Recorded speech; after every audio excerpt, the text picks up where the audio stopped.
Hey, welcome to The Explainer. Today we're going to talk about something so many people go through, how the intense pressure of life can steer someone straight into the trap of nicotine addiction. Let's dive into how that trap actually gets set.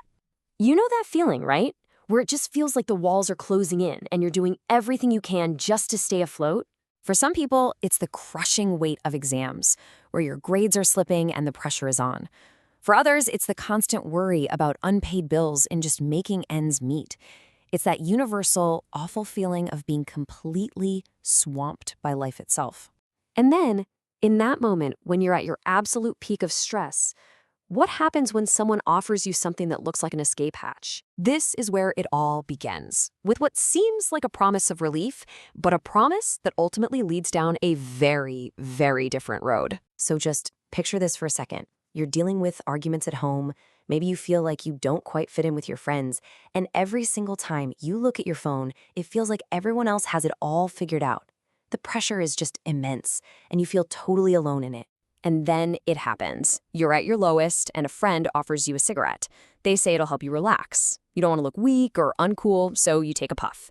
It might burn a little, but for a few strange moments, all that stress actually feels a little bit lighter. And what's wild is just how quickly our brains make this connection. It's this powerful, simple, and, frankly, really dangerous lesson. In an instant, your brain has learned a new shortcut. Feel bad? Do this. Feel better. Boom. But how does that one little lesson, that one shortcut, turn into a trap that's so incredibly hard to escape? Well, it really all comes down to brain chemistry. Okay, let's walk through this. First, nicotine hits your brain in seconds, and it releases a feel-good chemical called dopamine. But here's the thing, your brain adapts. Pretty soon, you need more nicotine just to get that same feeling. That's tolerance. And then comes withdrawal. When the nicotine fades, you feel anxious and irritable, not because of your life's problems, but because your body is literally craving the drug. And that's a cycle. You're not smoking to feel good anymore. You're just smoking to stop feeling bad. And this right here, this is the great illusion. The big lie. The idea that smoking is relieving your stress from life. When the hard reality is, it's only relieving the stress from the nicotine addiction that the last cigarette created.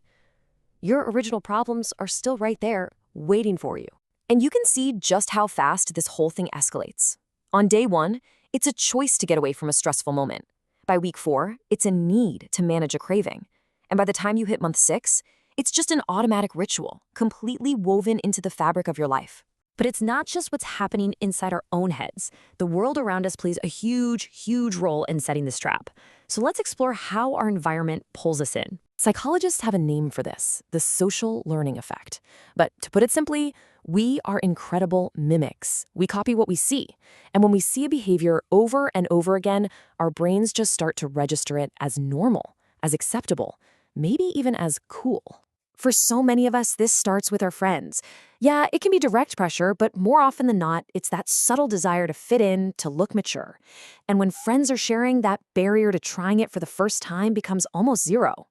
You know, the influence of family can be even more powerful.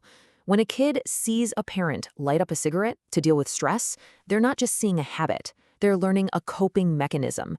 The message, whether it's intentional or not, is pretty clear. This is what grown-ups do when they're overwhelmed.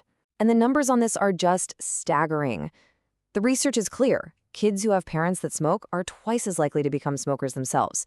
That just shows you how deep that modeling really goes. Then, you zoom out to the wider world around us. We see people smoking in parks. We see our favorite characters doing it in movies and on social media. You even see tobacco ads placed right next to the candy in stores.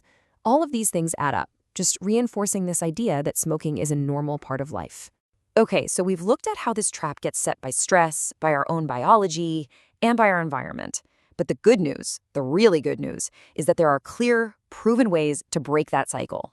So the first step is to replace that false shortcut, the cigarette, with real solutions. And these aren't complicated things either.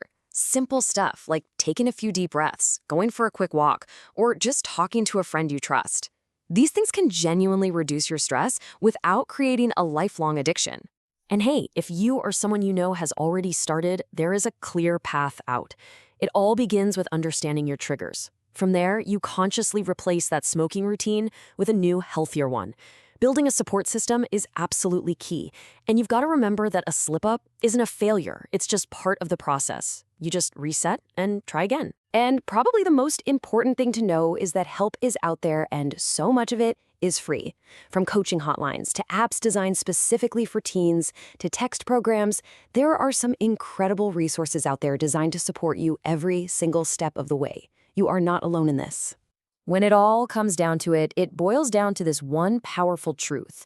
The exam stress, the money worries, the arguments, those things are temporary. They will pass, but the choice to manage that stress with a cigarette can lead to an addiction that stays for a lifetime. So the real question is, when the stress hits, which path will you choose?